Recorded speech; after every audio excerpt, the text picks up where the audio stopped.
Hey everyone, Sam Calvert here alongside Ed Tait of BlueBombers.com. This is a new show we're trying, Gameday Minus One. Bit of a pilot episode, so you may never see it again if it doesn't work, but we're going to be breaking down tomorrow's game against the Edmonton Elks, 6-9 Edmonton Elks. Bombers are 8-7, both teams coming off a bye. Let's break this one down, Ed. Yeah, it's an intriguing matchup late in the season, right, with so much at stake for Winnipeg. You know, the Lions are on a bye this week. They're 9-7. If Winnipeg could win this game to get to 9-7 too, they've already got the season series with BC. So the idea of having a home playoff game has not been officially eliminated. It's something Winnipeg can still chase. And for Edmonton, I shouldn't forget Calgary. Calgary's 8-7 and kind of diving a little bit here, but you know, Winnipeg lost the season series with Calgary, so that's what makes this matchup so compelling, is some of the different scenarios. But for Edmonton, pretty cut and dried. They got to win this, so they've been eliminated, and they would be joining at Toronto and Ottawa as kind of spectators, I should say, when the Grey Cup playoffs start. So I love these kind of games late in the year, Sam, when it's October and there's so much at stake. There's a prize for the Bombers there at the potential of a home playoff game, and the stakes are so massive for Edmonton. Again, it's going to be a compelling one. Yeah, I mean, a home playoff game would be awesome. We just landed here in the Klondike City, as you called it, on the Uber ride over. But Zach Collaros, Nick Dembski, and Coach O'Shea all spoke to the media. Maybe just talk about that media availability and what you got from it. Yeah, so pretty focused group, and I think we've seen that all week from Winnipeg coming off the bye week. And that 40-3 win over Hamilton. And one of the storylines earlier in the week, and Sam, you were there to see some of it, was the discussion on whether momentum could carry through from that long off. But I think we saw earlier in the week the practice sessions were pretty good for Winnipeg. And so that's something that came up today in the media availability. The other story that's massive for Winnipeg is that when the depth chart first came out today, Nick Dembski was listed with a GTD, which means game time decision. And what happened is later in the day, the depth chart came out again without that designation because Nick's a dad again for the second time. Him and his wife welcomed in Tait Dembski, a boy, 8 pounds, 8 ounces. So it was touch and go about whether the veteran receiver would be available for tomorrow's game, but he is, and that's welcome news for everybody here. We're kind of in and out of the hospital, so it was nice. You kind of got to spend the first part of it at home in comfort, and then Wednesday morning was a long day, but it ended up with a blessing, so we're happy. Everybody's healthy, everybody's good? Everybody's happy, everybody's healthy, so no complaints. She's at home with my girls at home, healthy, was able to leave the hospital in good time, and Cade's there, so everybody's good to go. And both teams are back from bye after this week, so both teams have the bye. Just talk about the general vibe in Bomberland this week in practice. Yeah, I kind of touched on it just a second ago, but on Monday's practice was one of the better Bomber practices we've seen all year. I thought they were really crisp. It got a little bit sloppier on day 2, which is probably to be expected. Wednesday's session was closed, and what they do now, a lot of times leading into a road trip with a full practice week, is they don't practice. In this case, it was yesterday, and it's mostly film work and that sort of thing. I think it's a way, especially late in the year, to keep their bodies fresh for this one. But this team's got a good buzz about it right now, Sam. I think that 40-3 win over Hamilton, you don't want to say it was a confidence booster for a team that's been to 5 straight Grey Cups, but I think they needed that. They really needed that kind of complete effort, especially coming off the Ottawa game that was so odd. You know, Zach has a big numbers against Hamilton. We get the Trey Vavel opening kickoff return touchdown. The defense is dominant in holding a pretty potent Ticat attack to just 3 points. So that kind of performance leading into a bye week, and then the way they looked earlier in the week, there's something going on with this team now. You can see the momentum building, and there's a collective. There's a lot of new faces on this team. There's a collective belief now that, hey, here we go. Let's put the pedal down on the ground here and keep pushing towards the playoffs. Of course, when the ball's put on the tee tomorrow, that could all change because you get punched in the mouth early. But I really like what we saw from Winnipeg in the Hamilton game and how it led into this week. Yeah, I mean, as fans, we love to see when the offense is scoring, obviously. Yeah, so time. Hopefully more of that tomorrow. You touched on this earlier, the Jamal Parker situation coming off of injury and maybe availability this week, and then also Houston coming out of the lineup. Maybe just talk a bit about that. Yeah, we got a good clip from Mike that we'll play right after this, but it was interesting because coming out of the bye week, Demerio Houston missed the first few days. They called it a family emergency back home, and so he wasn't available on Monday or Tuesday. He did practice on Wednesday, and I spoke to him, a few of the media did after that session, and he said he was good to go, but clearly, you know, the team doesn't like him missing the first couple of days of practice, and I think this speaks an awful lot about the faith they have in Jamal Parker Jr., who started the year at safety and has played all over in the secondary over his time at the Bombers, and they really like his intelligence.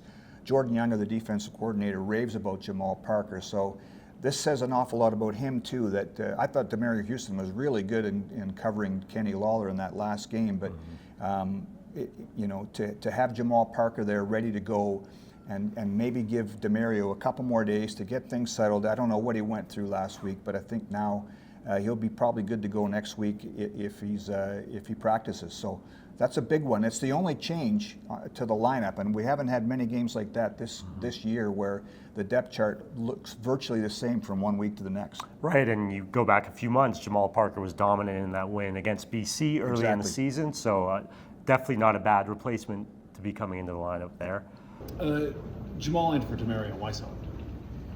Well, Demerio ended up missing a few days, and this made more sense.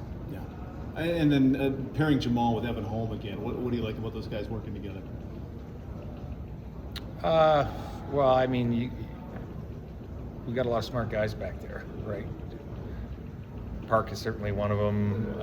Homie, Dietrich, Retta, like those guys are all highly intelligent, high football IQ guys, right? So I think you could put me in with those guys as long as you didn't ask me to move, and they would put me in the right spot and make me look good. Ed, you pointed out a cool stat in your game preview on BlueBombers.com. 13 straight wins against the Edmonton Elks. Talk about the significance of that. Yeah, it's a pretty interesting number that Steve Daniel from the CFL stats crew helped me out with this. It's the longest streak Winnipeg's had against any team in franchise history, so that says something. And to beat one team 13 times in a row in this league is pretty significant because there's been, you know, there's so many changes every year in free agency. In Edmonton's case, they've had a couple coaching changes over that span. But to beat one team 13 times is remarkable to me. And to me, it says something about the trajectory these two franchises have been on in the last 5 years. That streak goes back to 2019, and in that span, Winnipeg's been to 5 Grey Cups, and as we know, 1-2, lost the last 3. Edmonton made the playoffs in 2019 as a crossover team, but since then, man, they have been bad. And you know, full credit to Mark Killam, the new head coach there, and what Cody Fajardo has got going on and the way that team is playing right now. But 13 in a row really tells you the story about where these two franchises have been in the last little while. It's a great number for Winnipeg, and I'm sure that Edmonton is sick and tired of Winnipeg leaving here or winning at home against them over and over and over again, because you don't see that kind of dominance in this league very often. Right, I mean, every week is different, but you got to think 14 in a row is going to be tough tomorrow, so let's hope they can pull it off. Absolutely. Ed, lots of intriguing matchups in this one. Obviously, Edmonton's a bit of a different team than we played back in week 5. Yeah, so just talk about some of the ones that kind of grabbed your attention the most. Yeah, the one that jumps out the most for me, if you go back and look during that run too, but in particular of late, Zach Collaros' numbers against Edmonton have been dynamic, and we saw the best of Zach in that win over Hamilton before the bye. He was 20 of 25 for 367 yards and the touchdown to Dylan Mitchell. There was a game last year, if people will remember, in Winnipeg against Edmonton where he threw for 6 touchdowns and had over 400 yards passing, and I mean, Winnipeg was just, you know, all gas, no brakes in that one offensively. So to me, this is the most intriguing matchup of the game, is that when Zach is on, this team is as deadly as anybody in the CFL. And then you match that up against Edmonton's pass defense, and they rank last in the league in yardage allowed per game. It's just over 300 yards per game. So that's a scary number for them, and it's a tasty number for Winnipeg, right? Because Zach is, when he's on, like I said, when he's on, and what we saw in that Hamilton game, that's pretty exciting. And it's what got people so energized about that win. And so, that's to me the one that pops out the most. It still remains to be seen when you go out there and play. But again, I thought that we had a good week of practice. Guys' confidence levels are high. I think people were excited to get back to playing football. After a week off, to get back on the field together is always exciting. So yeah, it was a good week. I thought the energy was great. But again, all that goes out the window when the first snap goes. So you got to rely on your preparation. Like I said, I thought we had a great week of prep. We still have a few more hours left here to make sure we hone in on that. Be around each other, all those things. But we're excited for the challenge tomorrow. One segment we'll be doing on Game Day Minus One is the X Factor. So just pick one person who's going to be an X Factor tomorrow against Edmonton. Now, I know you told me just to pick one, but I've picked two. Oh, that's okay, so against the one rule. on offense. I've already broken the rules. One on offense, one on defense. So we spoke earlier this week with Dylan Mitchell. And his story, everybody's been talking about that all season long. When the Bombers signed him in January, he was cut by Edmonton for financial reasons. But when Winnipeg brought him in, everybody was so excited about this dynamic receiver and how he's going to help the offense. Well, it's been a struggle for him, right? It's been, he didn't have a great training camp, and it took him a long time to get into the lineup. His numbers have been okay. Like when the ball comes his way, he makes a play. But last week in the win over Hamilton, he caught a spectacular corner route touchdown from Zach Collaros, one of the highlights of the year for this offense, in my opinion. And I'm hoping that leads into something. This guy's had a tough go in his days as a Blue Bomber, so maybe that's something that I think could carry into this game against his old club. He was very polite about what he said when we spoke to him earlier this week, but you can believe he wants to stick it to his old boss and his old team, right? So that's the one X factor I want to see. I'm keeping my eye on offense. And the other one, a guy to keep an eye on that's really coming on, I think, is Jaden Woodby. He led the team in tackles against Hamilton with 9, and he's such a versatile player for this defense. He can play dime, he can play halfback. He hasn't played at corner yet, but he's got the kind of size that he can move up and be almost like a linebacker at the line of scrimmage. The Bombers are really falling in love with this guy and what he can do on defense. So that's another guy that I'm going to keep an eye on. So Dylan Mitchell on offense and Jaden Woodby on defense as the X factors. Perfect. And just for fun, Ed, let's give one bold prediction for tomorrow. Just a crazy prediction for tomorrow's game against Edmonton. Okay, well, it's not too crazy, but here we go. I think that Nick Dembski's going to get the new dad bump, we'll call it, because I think he's going to go off tomorrow. He needs 4 yards to get to 1,000 yards receiving for the third straight season. I think he's going to have a massive game for his new son, Cade. The other story that's kind of neat, and I wrote about this on BlueBombers.com, is that Brady Oliveira needs 29 yards to get to 1,000 yards for the 4th time consecutive. So the cool thing about this, and I'm going to beat this to death as a Winnipeg guy, is that you've got 2 Winnipeg guys playing for the Winnipeg Blue Bombers. In 2023, they made CFL history by being the first Canadians on the same team to post 1,000 yards rushing and 1,000 yards receiving. It's never happened before in the long and storied history of the CFL. So for us to be talking about this happening again for a 3rd time, it's a hell of a story. Winnipeg guys, both from Oak Park High School, putting up 1,000-yard seasons over and over again. I'm not sure if we'll get the chance to see it on TV tomorrow, Bomber fans. But keep your eye open the next Bomber home game in the warm-up. They talk about this 204 handshake they do.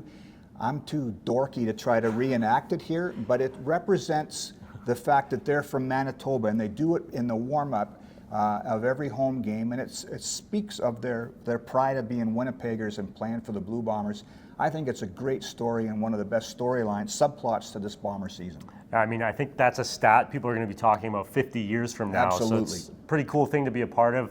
You heard it here, folks. Take the over on Nick Dembski and Brady Oliveira yardage. Yeah, they're playing both out at Manitoba. Okay, of course. they're both going to go. Not only get 1,000. I'm going to go trump this one more. They're both going to have 100-yard games tomorrow. Wow. Yeah. Okay, take the over, folks. Okay. He is not responsible for any loss in gambling, but played out Manitoba. Make sure you make sure bets on that. Anyways, everyone, thanks for watching. That was Game Day Minus One. I'm Sam Calvert here alongside Ed Tait. We're excited for tomorrow. It's going to be a great one, folks. Tune in on TSN, 6 o'clock p.m. Central. Big one. CJOB too. Of course.